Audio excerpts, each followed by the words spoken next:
কলকাতার park street কবরস্থানে আজও রয়েছে শেক্সপিয়ারের কবরটা। কি চমকে গেলেন? তার নাম জন ট্যালবট শেক্সপিয়ার।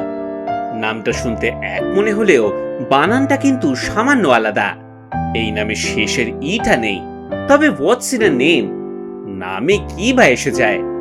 কিন্তু এই নামটাই যে জুড়ে আছে সেই জগৎ বিখ্যাত নাট্যকার উইলিয়াম শেক্সপিয়ারের সাথে। তাদের নথিতে শেক্সপিয়ার পরিবারের কোট অফ আর্মস দেখতে পাওয়া যায়, আর সেই থেকেই বোঝা যায় যে তিনি উইলিয়াম শেক্সপিয়ারের আত্মীয়। কলকাতায় তিনি এসেছিলেন 19 শতকের একেবারে গোড়ার দিকে, ছিলেন ইস্ট ইন্ডিয়া কোম্পানির কর্মচারী।